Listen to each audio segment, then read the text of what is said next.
ir un poquito más allá. Ok, tenemos a un Dios que es omnipresente, ¿verdad? Está presente en todo lugar, es invisible en su naturaleza divina, habita en luz inaccesible. Obviamente los seres humanos no pueden verlo. Pero hay algo que asumimos nosotros, ¿verdad? Asumimos que los ángeles pueden ver a Dios fácilmente. ¿Por qué? Porque los ángeles también son espíritus. Bueno, espíritu es una descripción de algo que no es material, ¿verdad? Es algo inmaterial, decimos. Pero eso no quiere decir que sean el mismo tipo de espíritu que Dios es. Ellos son seres creados, son seres limitados. Entonces, un ángel no es omnipresente, no puede estar en cualquier lugar, en cualquier tiempo. Cuando Gabriel se presenta ahí a María o a José, él no puede estar al mismo tiempo en África, ¿verdad? No puede estar al mismo tiempo en España. Están localizados. Entonces tienen limitaciones geográficas, podemos decir tal vez de esa manera, aunque son seres espirituales. ¿Ok? Número uno.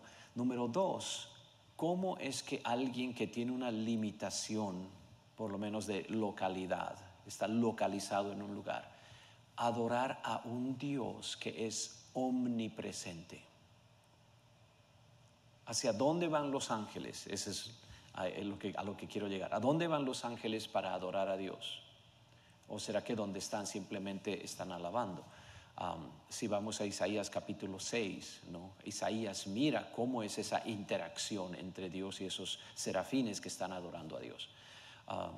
Vi al Señor sentado sobre un trono alto y sublime, y los serafines están alrededor con 6 alas y están volando, y el uno al otro dicen santo, santo, santo, santo.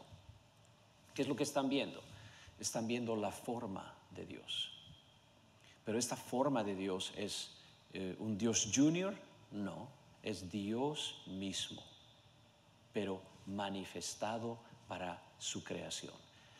Y lo que Pablo llama la forma, el libro de Hebreos llama la imagen. Y yo creo que es lo que Juan llama el verbo o el logos. ¿Okay? Entonces, en el principio era el verbo era con Dios y el verbo era Dios. Algunos sugieren que esto nos da problema a nosotros porque dice que el verbo era con Dios.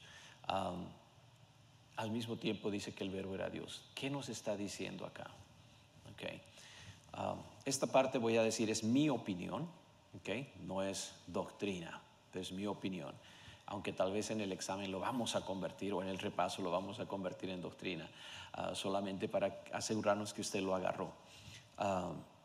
Este verbo, los teólogos, aún teólogos trinitarios, lo han definido como Dios dándose a conocer a sí mismo. Dios revelándose a sí mismo.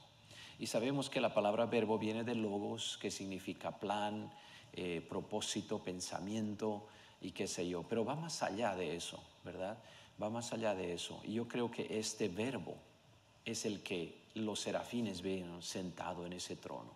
Una vez más, es el Dios omnipresente haciéndose presente en un lugar.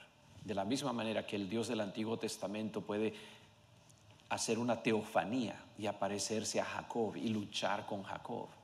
No es otro Dios, no es otra persona de Dios, es Dios mismo manifestándose para eso. De la misma manera, creo yo, este verbo desde la eternidad se ha dado a conocer, es decir, Dios se ha dado a conocer por medio de este verbo. ¿Ok? Y este verbo obviamente era Dios mismo. El lenguaje utilizado por Juan impide que sea otra persona, y lo vamos a hacer de esta manera cuando lidiamos con nuestros amigos trinitarios. Cuando nos dicen, no, pero miren, Juan 1:1 se nota que son dos. Nuestra pregunta es, ¿quién es Dios en este versículo? ¿Okay? ¿Quién es Dios en este versículo? ¿Es Dios la Trinidad o es Dios el Padre? O sea, necesitamos una respuesta para esto. Defíname quién es Dios acá. La mayoría van a decir, bueno, si el verbo es el Hijo, ¿no?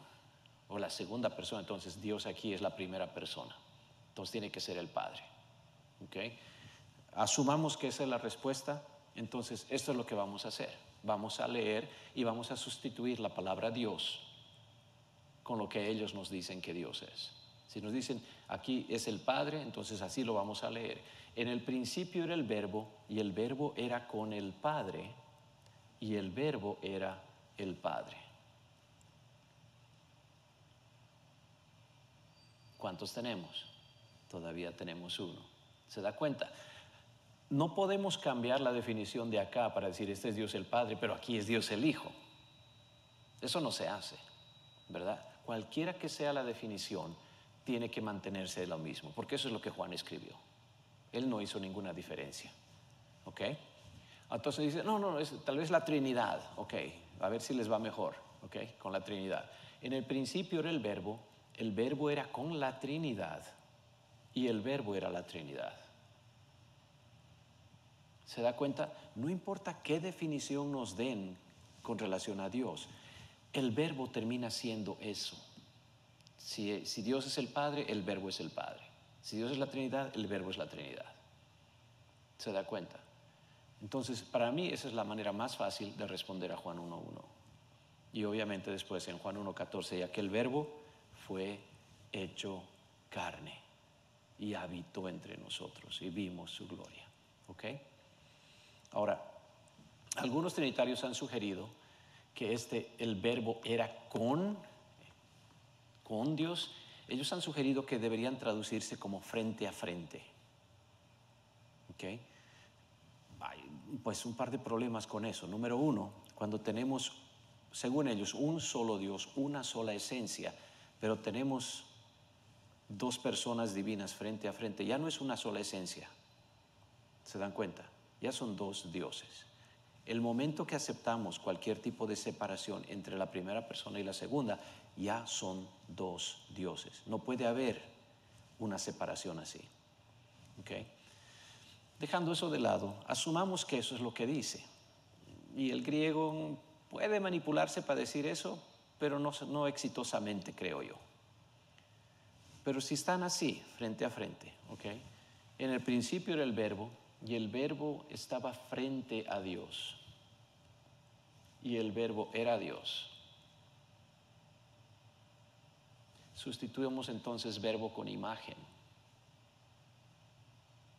porque eso es lo que Hebreos nos dice, ¿verdad? La imagen del Dios invisible.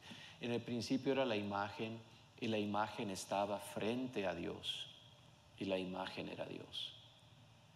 ¿Qué nos estaría tratando de decir? Simple, una vez más, Dios está revelándose a su creación a través de esa imagen. Ahora ya tenemos que pensar un reflejo. ¿Cómo está frente a Dios? De la misma manera que usted en la mañana estaba frente a su espejo.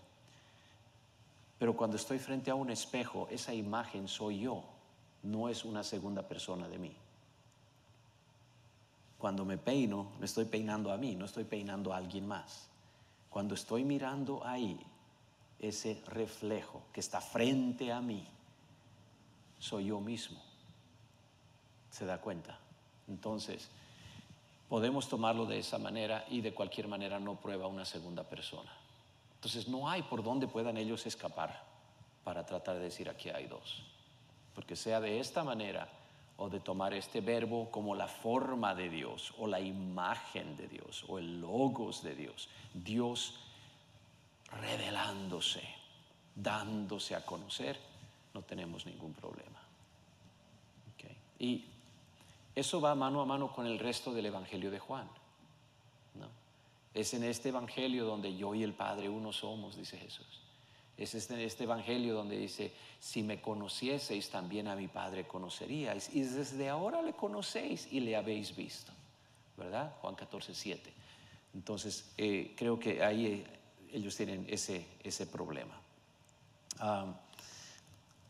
Entiendo que hemos especulado, ¿ok?, con relación a quién es ese verbo o imagen.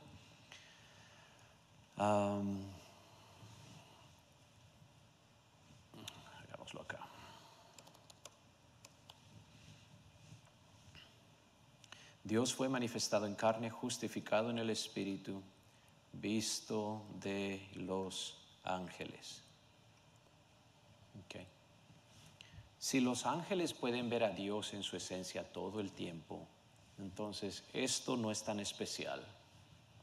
Pero aquí parece que está en un contexto donde dice, grande es el misterio de la piedad. Dios fue manifestado en carne, justificado en el Espíritu, y en esa carne fue visto de los ángeles. Entonces es posible que esta manifestación de Dios en carne fue una revelación aún para los ángeles, más exacta, más real, porque esta vez es Dios mismo manifestado de esa manera. ¿Okay?